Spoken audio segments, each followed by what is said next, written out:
السلام عليكم، كل سنة وانتم طيبين. النهاردة الفيديو بتاعنا مميز جدا. هنعمل انجح وصفة كيك سادة جدا. ايوه، ببيضة واحدة بس هتطلعي معاكي كيكة اسفنجية، كيكة هشة جدا.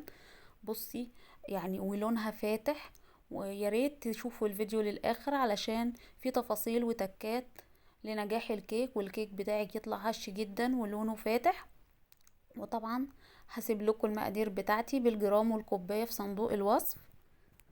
اول حاجة يا ست الكل، هنا انا استخدمت بيضاية واحدة، هي بيضاية واحدة اللي استخدمتها في الكيك بتاعي، وعليها كوباية الا ربع من السكر. المج العادي المتواجد في كل البيوت، مج الشاي العادي، حوالي 150 جرام من السكر، ما يعادل 150 لو هتمشي بالجرام يبقى 150 جرام من السكر.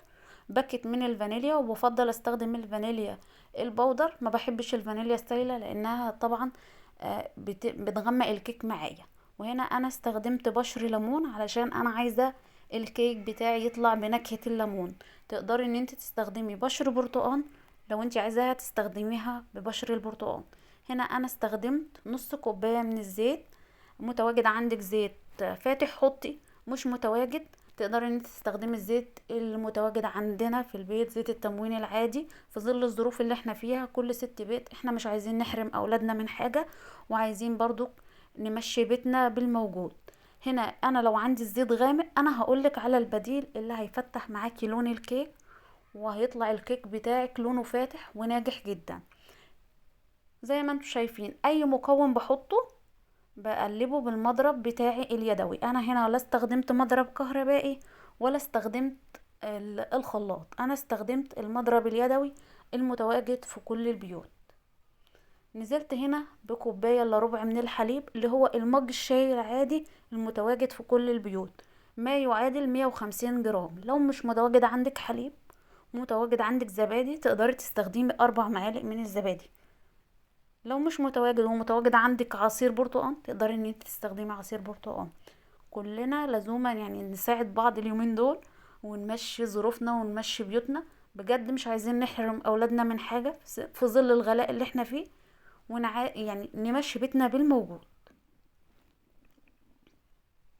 بعد كده هجيب كوباية من الدقيق. انا هنا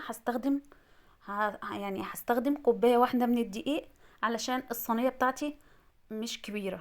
انت طبعا لو حابة ان انت تعملي صينية كبيرة بتضعف المقادير.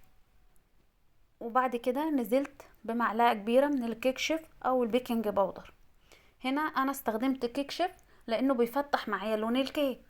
استخدمت معلقة واحدة، ما بستخدمش الكيس كله، بستخدم معلقة واحدة حوالي 14 جرام.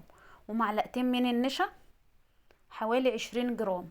معلقتين من النشا هنا يا ست الكل هيفتحوا معاكي لون الكيك، حتى لو انت حاطه زيت غامق هيفتح معاكي لون الكيك، يخليه كيك هش جدا، يخلي الكيك لونه فاتح من جوه مش غامق زي ما انت شايفه كده.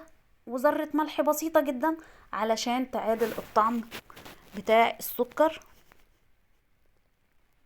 شغالين تقليب كده من وقت للتاني. بجيب الاسبتيوله بتاعتي علشان انزل الجوانب علشان ما يبقاش فيه اي حبيبات من الدقيق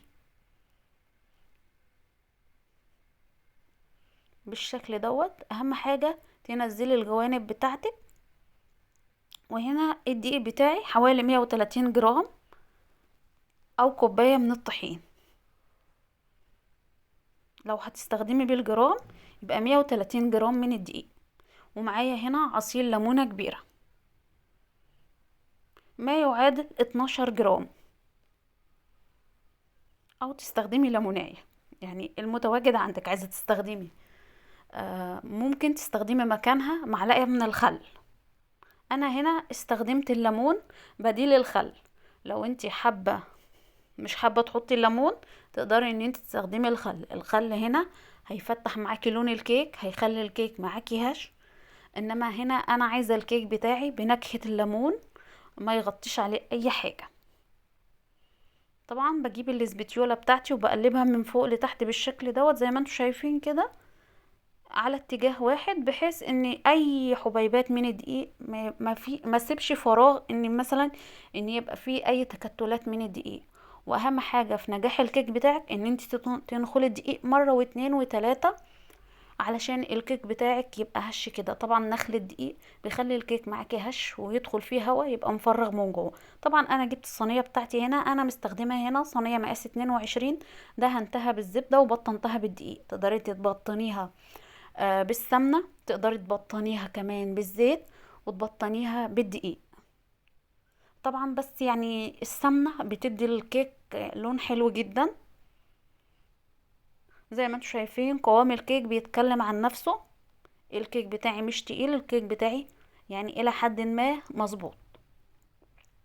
طبعا انا ببتدي ان انا اخبطه كده علشان اخرج اي فراغات هواء جوه الكيك.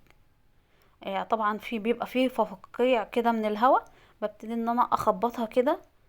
بعد كده بدخلها الفرن على درجة حرارة 180 لمدة 35 دقيقة، تاخد لون كده من تحت. وبعد كده اول ما تلاقيها استوت من الجناب، بتلاقيها الجناب اتفككت، بعد كده بشغل عليها الشوايه بتاخد اللون الحلو ده. طبعا زي ما انتم شايفين اللون تحفه. هبتدي ان انا اقطعها معاكم علشان تشوفوا بجد الكيك بيتكلم عن نفسه. منظره تحفه جدا. طبعا لو عايزه اللمعه اللي هي واخداها دي، لو عندك اي معلقتين من السيرم او عندك مربى مشمش، تقدري ان انت تدهني الوجه بتاعها. مش متواجدة عندك، تقدري ان انتي بصي يعني اللي مدي اللمعة بتاعه الكيك معايا كده. انا كان عندي حلويات وباقي مني شربات، فدهنتها بس ايه فرشة، يعني دهنتها بالفرشة كده وادتني اللمعة الحلوة دي. طبعا هتشوفوا الكيك، انا لسه هشوفه معاكم كمان. بجد شايفين منظر الكيك من جوه فاتح جدا مفرغ، بجد تحفة حاجة كده يعني. بصوا والله العظيم مش محتاج كلام. ولو حصل منك ان الكيكه اتفتحت في الفرن، ما تخافيش، اول ما الكيك يبرد الفتحات دي بتلم. ويعني ومن اهم النصايح، في بنات بتقول الكيك بيهبط مننا على طول.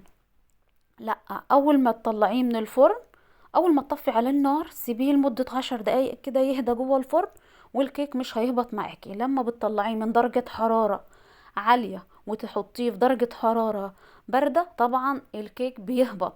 لا، انت تسيبي الكيك في الفرن براحته، يبرد براحته، وبعد كده تطلعيه وتقطعيه. طبعا شايفين منظره، بجد والله العظيم منظره تحفة.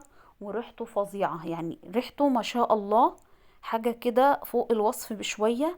وكمان شايفين كيك اسفنجي، بجد هو بيتكلم عن نفسه. لون فاتح جدا، قوام الكيكة شايفين مفرغ ازاي. بجد لو عجبكم الفيديو ما تنسوناش في الشير واللايك والاشتراك في القناة علشان يوصل لكم كل جديد. بجد شايفين منظره، حاجة كده فوق الوصف. يلا السلام عليكم.